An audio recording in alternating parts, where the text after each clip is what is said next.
एक बार की बात है। एक जादुई जगह थी जिसका नाम था स्वच्छ नगर। वहां कुछ बहादुर नायक रहते थे जिन्हें कचरा योद्धा कहा जाता था। इन योद्धाओं का खास काम था स्वच्छ नगर को चमकदार, स्वस्थ और सभी प्रकार के कचरों से मुक्त रखना। स्वच्छ नगर के बीच में एक शानदार महल था जिसे शरीर महल कहा जाता था। इस महल पर राजा मस्तिष्क का शासन था, लेकिन राजा मस्तिष्क के सामने एक समस्या थी। हर दिन स्वच्छ नगर के लोग बहुत सारा कचरा बनाते थे जिसे हटाना जरूरी था ताकि सभी स्वस्थ रह सकें। सौभाग्य से कचरा योद्धा मदद के लिए तैयार थे। सबसे पहले थे किडनी जुड़वा, कीडो और कीड़ा। ये दो बहुत बहादुर योद्धा रक्त धारा नाम की नदी को साफ करने में सबसे अच्छे थे, जो पूरे शरीर महल के चारों ओर बहती थी। रक्त धारा का हर एक बूंद किडनी जुड़वा के जादुई फिल्टर से नेफ्रॉन कहा जाता था से गुजरना पड़ता था। वे सारे गंदे तत्वों जैसे यूरिया और अन्य बुरे तत्वों को पकड़ लेते थे और सुनिश्चित करते थे केवल साफ पानी ही बहे।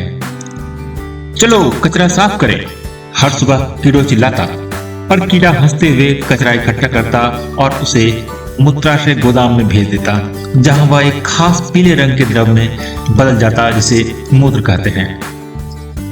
फिर थे प्यारे स्वेटी स्किन, जिन्हें बाहर खेलना बहुत पसंद था।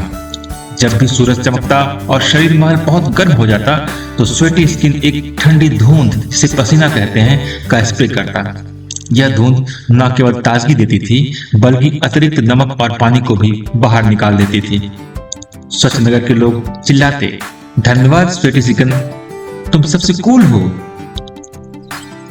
आगे बात करते हैं लैनी दल्लंग की।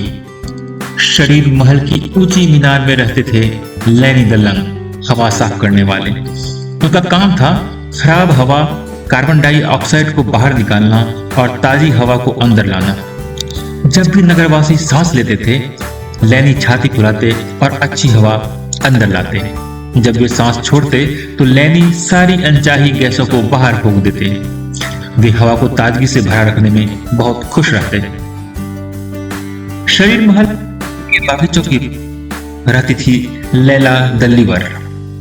वह स्वच्छ नगर की सबसे बड़ी मिक्सर और कन्वर्टर थी। जब भी लोग ज्यादा खाना खाते या पोषक तत्वों की भरमार हो जाती तो लैला उन्हें ऊर्जा में बदल देती थी। अगर उन्हें अतिरिक्त एमिनो एसिड या विषैला पदार्थ मिलते तो वह उन्हें यूरिया में बदल देती और किडनी जुड़वा को भेज देती। आओ सब कुछ उपयोगी बनाते हैं, वह कहती, और नगरवासी उनकी रचनात्मकता को सराहते। एक दिन टॉक्सिन ट्रबल नाम का एक बड़ा धूल का बादल स्वच्छ नगर को ढकने की धमकी देने लगा। कचरा योद्धाओं ने पहले कभी नहीं देखी गई मेहनत से काम किया। कीडो और कीड़ा ने रक्त धारा को पहले से भी तेजी से साफ किया। स्वेटी स्किन ने धूल को धोने के लिए ठंडे पसीने की धुंध छिड़क दी। लैनी दल्लंग ने हवा से सारी गंदगी बाहर फेंक दी और लैला दल्लीवर ने सभी बुरे तत्वों को हानि रहित हिस्सों में बदल दिया। कचरा योद्धाओं की बदौलत स्वच्छ नगर को बचा लिया गया और हर कोई समझ गया कि शरीर महल को अंदर से साफ रखना कितना जरूरी है। राजा मस्तिष्क ने एक बड़ा उत्सव घोषित किया और कचरा योद्धा स्वच्छ नगर के सबसे बड़े नायक बन गए। तब से स्वच्छ नगर के सभी बच्चों ने सीखा कि अपने शरीर की देखभाल करना स्वस्थ और खुशहाल रहने का राज है, बिल्कुल कचरा योद्धाओं की तरह।